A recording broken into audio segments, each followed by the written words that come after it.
Greetings, this is Misal Bay, aka Warlock Asylum, with good friend, comrade, and historian, Keenan Booker, aka the God 720, and this is the OG Den, coming at you with another episode. How are you, Keenan? Man, I'm good, man. How you living, brother? I'm good, trying to make sure that the sound is right. You know what I'm saying? I had some problems. It's never been on the cast that we've been doing, but on some of the loan stuff, I had some technical issues, so I just want to make sure the sound is right. We got a lot of information coming.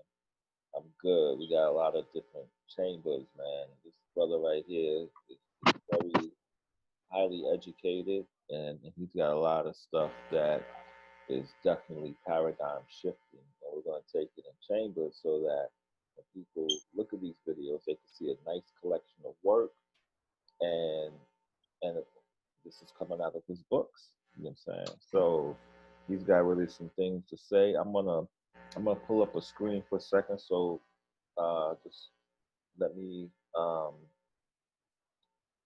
let me shadow the eye contact for a minute just to get back into this ordeal.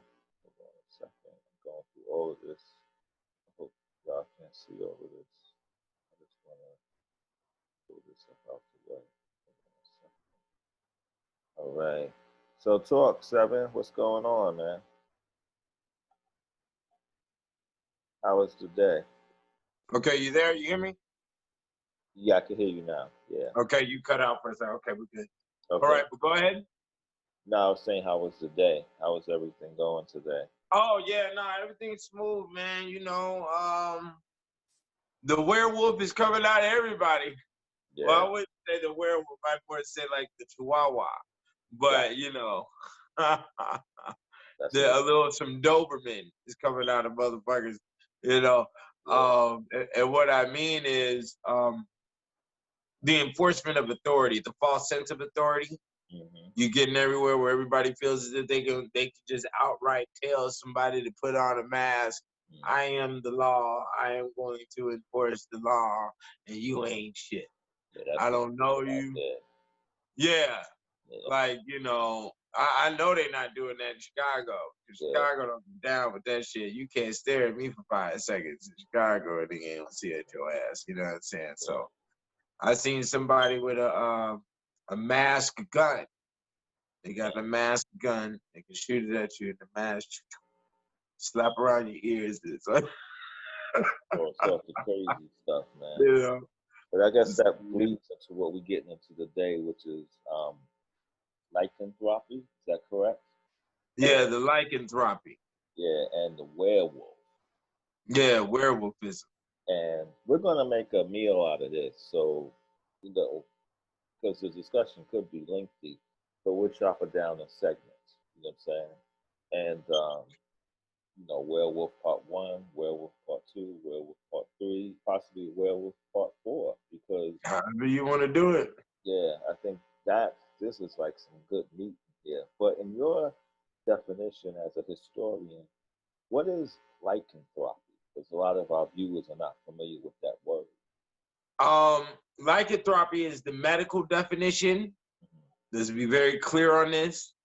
Lycanthropy is the medical terminology. Okay. And werewolfism is the occult terminology. They're both one and the same, but they're not both one and the same. Okay. Okay. So go ahead. I'm sorry. Go ahead. Break down the differences. Lycanthropy is a status where the individual thinks he is a quadruped. Okay. The four-legged animal, the canine. Okay. Or the lupus is what it is. Mm-hmm. That's the scientific name for the wolf is lupus. Mm-hmm. So the individual falls into a status where they think they are a wolf. They portray the activity of a wolf, and they visualize themselves as a wolf. People on the people viewing them or experiencing this with them do not take the person as a wolf and would classify them as insane. I see. Okay. I see. And so it's basically an internal psychosis of being a dog. Right, Wow. right, because a wolf is not a dog. So excuse me, I don't mean to confuse them. They're not. They're two different animals, and they operate differently. Now, okay, so that's very, very interesting. And from your research, 'cause I know a lot of it is specifically around the medieval era, and I'm gonna pull up some stuff that I have for you on my end. Was lycanthropy a a a sort of pandemic? Was it how huge was this lycanthropy during the medieval era? Like people suffering from it? Lycanthropy, I've never read a case where there was a mass hysteria Mhm. of lycanthropy. There are stories deep in the realms of Catholicism of whole cities being turned into werewolves, or people being punished and being turned into werewolves as their punishment. Wow. St. Patrick specifically, right? Mhm. St. Patrick being connected with the liquor, being connected with the howling at the moon once on the liquor. If you notice, Europeans, they do a lot of woo and a lot of that when they're drunk.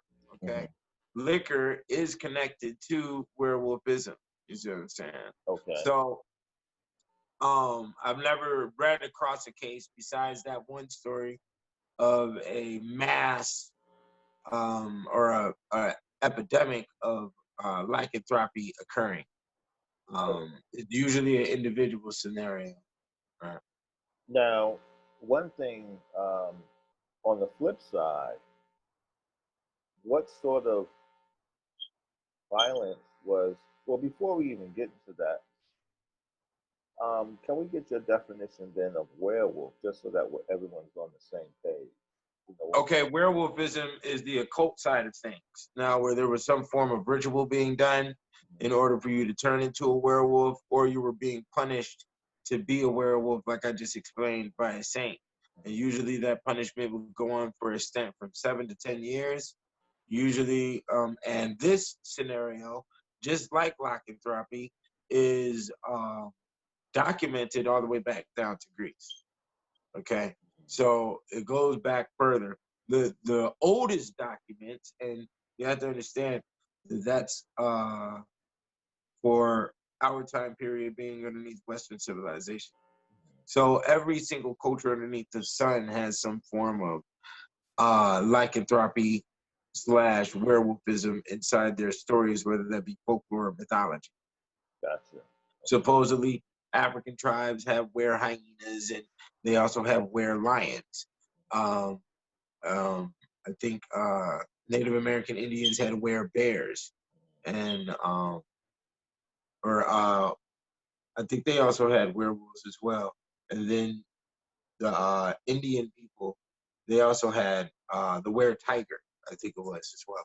So um, every single people across the sun, underneath the sun, every culture has had some type of story of a human transforming into half animal and playing out the characteristics of the animal while being in this half stage format. You see what I'm saying? Now, So, when well, when you mentioned different cultures, every culture under the sun has a legend. Was it received the same way as cultures, or did you find that some cultures thought of it as something honorable? the stories aren't the same. The majority of the Eastern stories and the stories of other cultures are not as extremely violent as the ones of Western. Um, Okay. Um, Usually they would play like a little folklore story of a race with a bunny or some other stuff like that. You know what I'm saying? There was no devouring like you find inside the Greek stories all the way up to the medieval. Now, when it comes to the origin stories of werewolfism, and I'll just throw out one of the forms of rituals. It was done on Mount Lycaon. While we're talking about the word lycanthropy, and the ritual that was done on Mount Lycaon was you had to get a little boy and you had to eat. You had to eat his entrails, is what they call them. So all of his innards, and you had to do it with your face. You had to do it, after they killed him or whatever. And you had to eat all of these entrails, and then you would be given a belt made of human skin by the devil. And when you wear this belt, you automatically turn into the werewolf. And when you take the belt off, you automatically uh, go out of the werewolf stage. If you were cursed to be a werewolf, you would have to stay in werewolf status for the consistent 7 to 10 years. There was no flipping in and flipping out. And usually this was always done by a belt given to you made of human skin from the devil. I see. That's pretty intense. Yeah, there was never the howling of the moon, and the lunar status is something that came in later with the 1700s when these stories started getting conditioned to be introduced to the rest of the world. Each country of Europe had their own form of werewolf.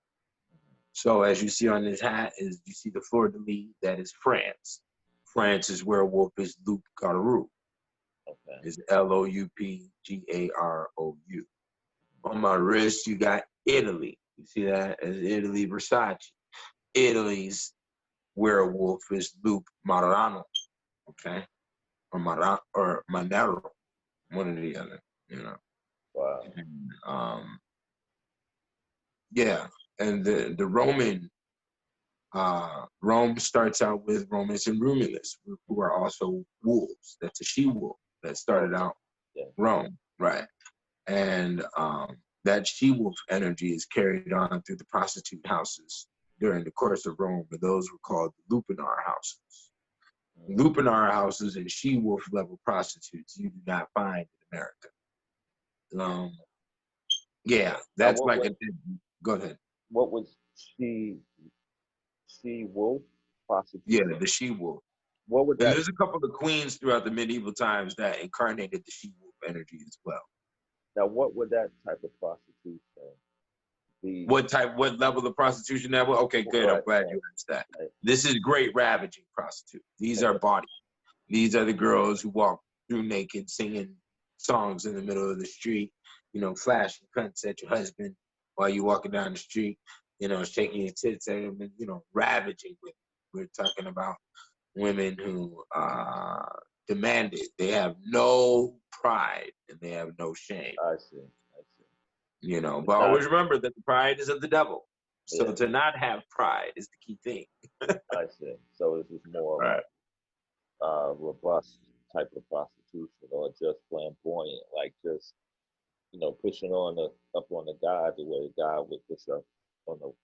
Oh yeah, these women are like, you know, 30 naked women walking down the middle of Times Square, banging on windows in the middle of traffic. Yeah. You know, sitting on the window and shit. You know what I'm saying? Yeah, like that. And they were like that in Rome in medieval times. Wow. You know? Wow, that's a deep level. Now,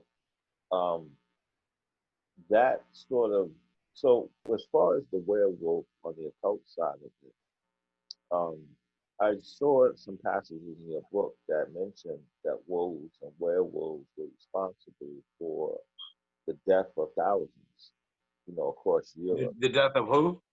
The death of like thousands of people across Europe. Oh, okay. Okay.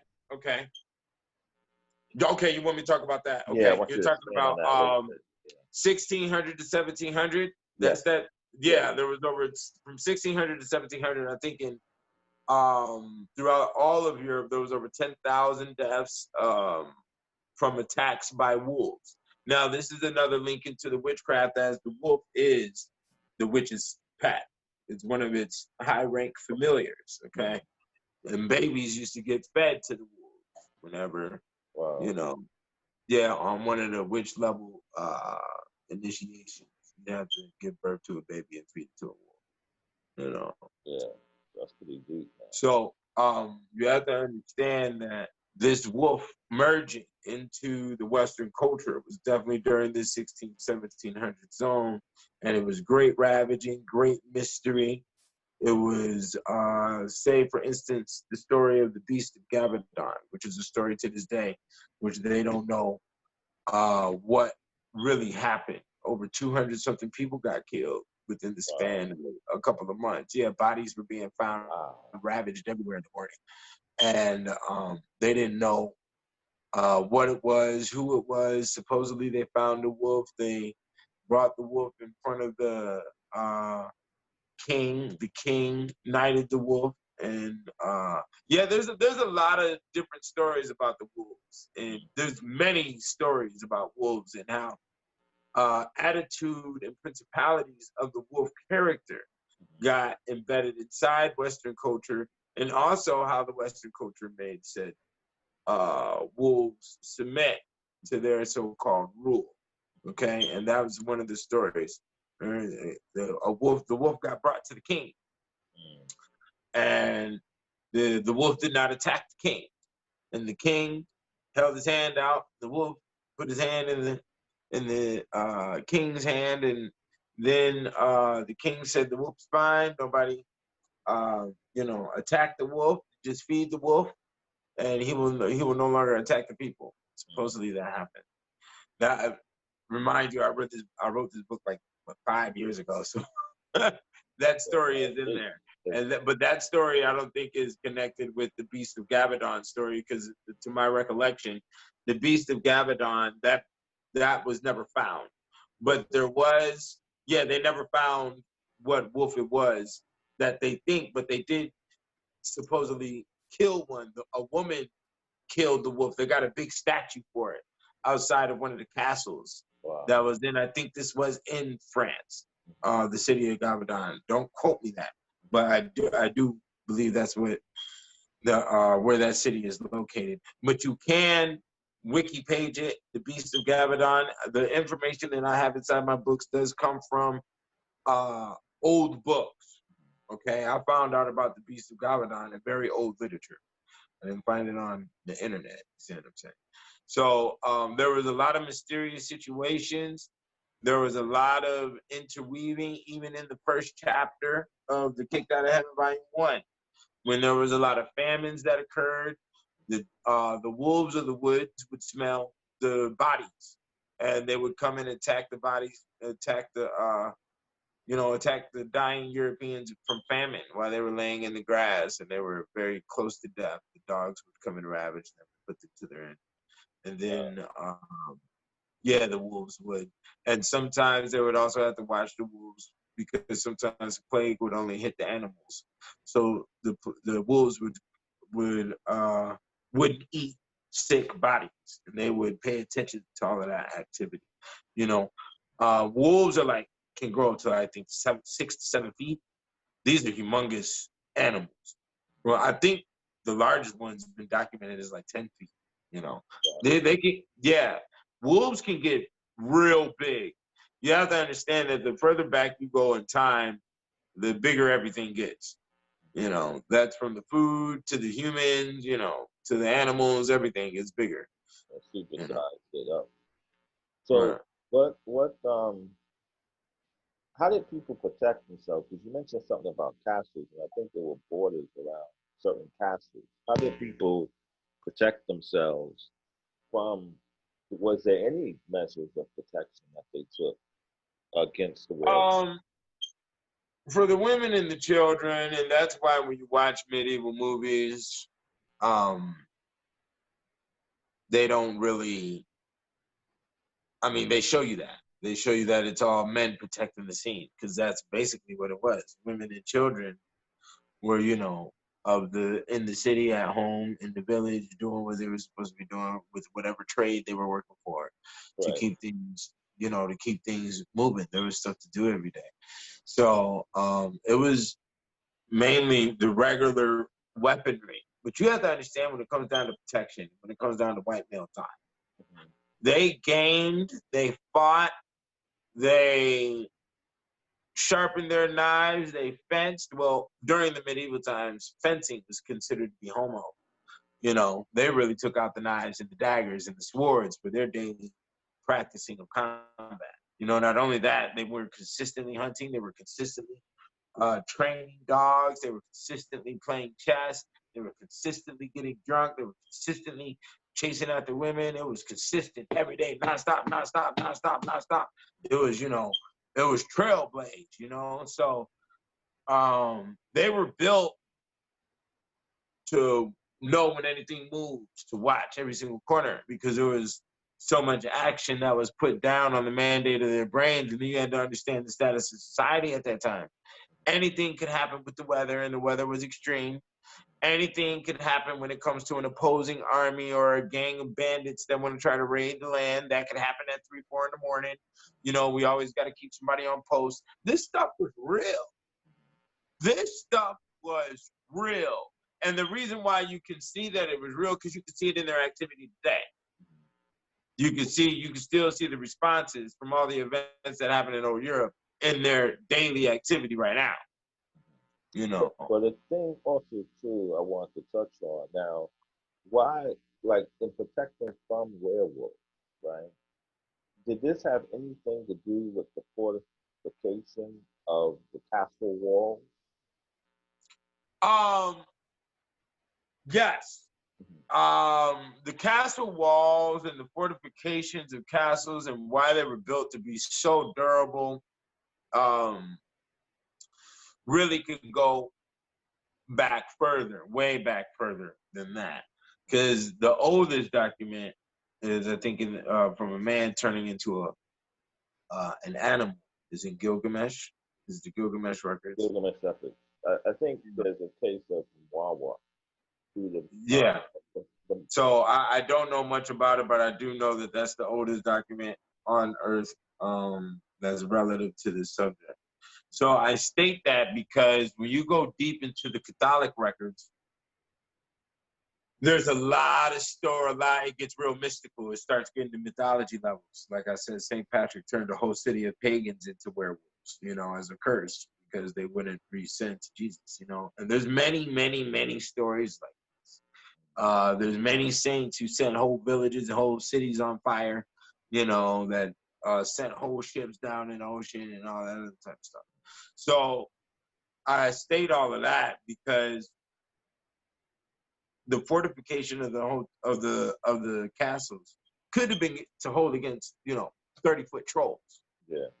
It could have been dragons rolling around at that time. There was many animals going on at that time that we don't know nothing about. We don't know the specifics, and it's best for us to say that we don't know before we go in and shoot ourselves with the foot and find out information that is very thorough. Because if the werewolf thing wasn't real, I wouldn't have been able to contain such a powerful energy about it inside my books. You see what I'm saying? And when you read the original literature, because let me tell you, the literature that is available from the 1800s and 1700s, and it's beautiful because they still had documents, they still had capability, and they had mind clarity, and they had the access to older information. When you're in the 1800s, you can still reach and get 1500, 1600, and it's still fresh on you. You see what I'm saying? Just like right now, I'm in 2000, and I can reach to the 1800s. You see what I'm saying? Right. So when you reach and get back 1800, these niggas is talking about what's going down in the 1400s. You see? And when you do that, and when you go down here to this 1800 zone and you read them, like, boy, that energy is powerful. And I put it in these books, and you can feel it inside these books. So if the werewolf has a specific energy containment of its own, and we're not talking about the vampire and the Dracula and all of that, because that stems from the undead. The undead carries that energy, not necessarily the vampire and the Dracula and the zombie that came from the undead entity. You see what I'm saying? The werewolf entity has its own juice. The witch entity has its own juice. Now, how do these energies have real energies that you can feel as a human, but supposedly it's all Halloween heebie-jeebie? That's where the line gets funny on if it was real or not. So if I tell you there was 30-foot trolls throwing rocks, that could be the reason why the castles were built the way they were. I don't know. You know.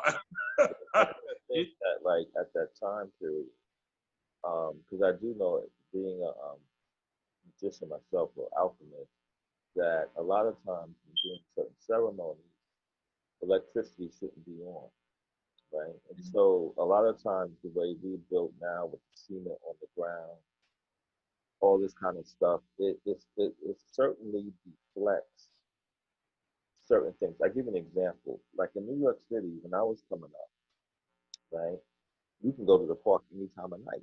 You know what I'm saying? You can go to the park 3 in the morning, 4 in the morning. You can go to the park.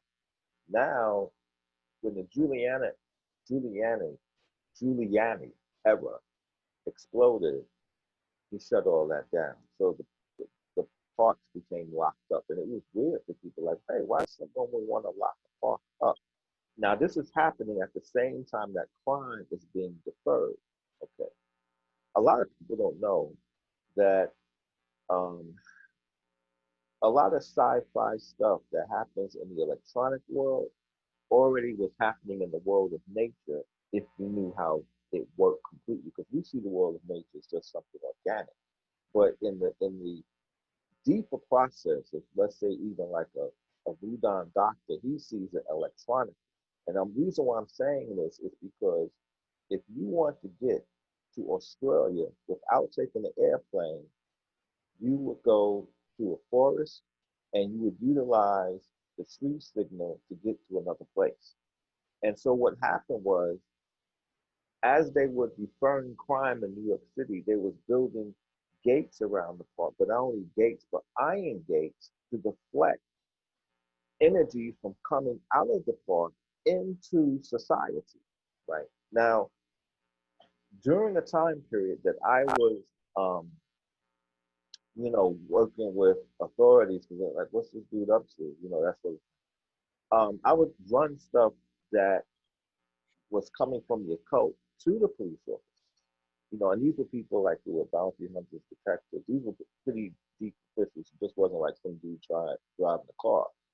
And they would tell me, like, yeah, that's true. How do you know that? You know what I'm saying? They would tell me certain things because there's a section of crime that they knew about, which was going into seeing a homicide body in New York City in an apartment, and the skin is peeled perfectly off all throughout the body, like something that is just humanly impossible.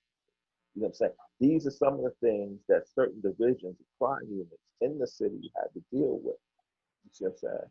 So I'm just saying that to say, like, a lot of times we hear stories of the Haiti and different things like that. Who knows? Move your mic. Okay, yeah. Okay, Yeah. how is that better? Yeah. Who That's knows? way better. Who knows really how deep those worlds were, and that modern man and some of his processes has used his technology not only to better his life, but also to cut off that world. You know what I'm saying? Because you got to deal with stuff like, okay, we trying to make money, and then I got to deal with, some ghost walking in the middle of the street. You know what I'm saying? Like scaring all the customers away. So, you know what? Let's just get all of that. You know what I mean? And make it more central. You know what I'm saying? But I think because what I find is that when you start dealing with technology as what we're dealing with electricity, you see a diminishing of the legendary stuff. You just see it more as entertainment, something on the screen, things of that nature. But here's the question that I have, and I pose this question to AI, not to digress a little too far, but I often wonder if those energies are remanifesting through artificial intelligence. And we're building up a world for them that they will inhabit and kick us off our own deal. You know what I'm saying? That's just something to think about. You know what I mean? So it's sort of like and there's reasons why I say that. You know what I'm saying? There's reasons why I say that. For example, when I because I'm kind of sort of a cynical person. I'm not just going to pick up like a book and say, "Hey, man, I could do." I don't really get into spells and stuff like that. That's like a waste of time at certain points.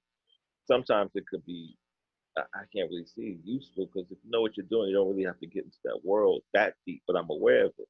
But I would say this: you have something called a voodoo wasp, and this is what keeps me relevant to stories like the werewolf and stuff. Is when you study the insect intelligence.